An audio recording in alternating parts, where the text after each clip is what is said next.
তিনি ভারতকে 3 মাস সময় দিচ্ছেন বাংলাদেশে একটি সুষ্ঠু নির্বাচন দেওয়ার জন্য।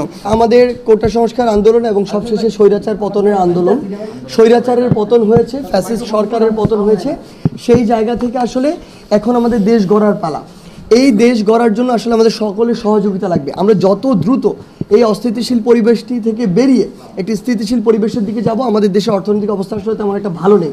সেই জায়গা থেকে বাংলাদেশের গঠনের জন্য প্রত্যেকটা স্টেক হোল্ডার, আমরা সরকার বলি, আমরা জনগণ বলি, শিক্ষার্থী বলি, সাংবাদিক বা যত যারা রয়েছে, আসলে সকলের একটি সহযোগিতা প্রয়োজন দেশকে স্থিতিশীলতার দিকে নিয়ে গিয়ে সামনের দিকে এগিয়ে নেওয়ার জন্য।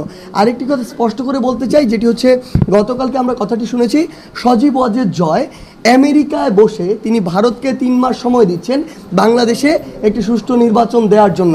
সবচেয়ে বড় কথা হচ্ছে সজীব ওয়াজেদ জয় মনে ভুলে গিয়েছেন যে বাংলাদেশ একটি গণতান্ত্রিক দেশ, যেই দেশে নির্বাচন কবে হবে, নির্বাচনে কারা ভোট দিবে, নির্বাচনে কারা সরকার প্রতিষ্ঠা করবে, এটি নির্ভর করে দেশের জনগণের উপরে। তারা তাদের 16 বছরে এটি কখনো করেননি দেখে তারা মনে করছেন এখনও মনে হয় সেটি রয়েছে। কিন্তু সেই যুগ আসলে এদেশের ছাত্র জনতা পরিবর্তন করে ফেলেছে। এই দেশে কবে নির্বাচন হবে, জনগণের দ্বারা নির্বাচিত হয়ে কে সরকার গঠন করবে, এটি এই দেশের জনগণই নির্ধারণ করবে।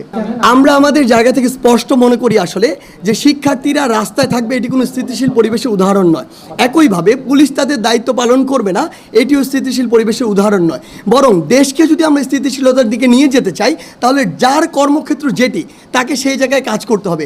প্রথমে আমি আমাদের তরুণ প্রজন্মের যে ভাই বোনেরা রয়েছে স্কুল কলেজের, তাদেরকে অন্তরের অন্তঃস্থল থেকে ধন্যবাদ জানাতে চাই। এই কারণে তারা এই দুঃসময়ে, এই সংকটে রাস্তায় নেমে তাদের যে গুরুত্বপূর্ণ দায়িত্বটি পালন করেছে, তার মাধ্যমে আমাদের জীবন প্রবাহটি সহজ হয়েছিল। কিন্তু এখন সময় এসেছে তাদেরকে আবার পড়ার টেবিলে ফিরে যেতে হবে, শিক্ষা প্রতিষ্ঠানে ফিরে যেতে হবে। এবং এখন সময় এসেছে যখন আইন শৃঙ্খলা রক্ষাকারী বাহিনীর যে ভাই বোনেরা রয়েছে, তাদেরকে আবার তাদের কর্মক্ষেত্রে ফিরে আসার পথটি করে দিতে হবে এবং ফিরে আসলে তাদেরকে স্বাগত জানাতে হবে। কারণ দিন শেষে আমরা যখন আমাদের সকলের কর্মক্ষেত্রে যেতে পারবো, তখনই দেশটি স্থিতিশীলতার দিকে এগিয়ে যাবে। তাই আমার জায়গা থেকে বিশেষভাবে তাদেরকে অনুরোধ করছি রবিবার থেকে তাদের ক্লাসে ফিরে যাওয়ার জন্য, এবং সেখানে যদি আইন শৃঙ্খলা রক্ষাকারী বাহিনীর ভাই বোনেরা আসে, তাদেরকে স্বাগত জানিয়ে তাদের দায়িত্ব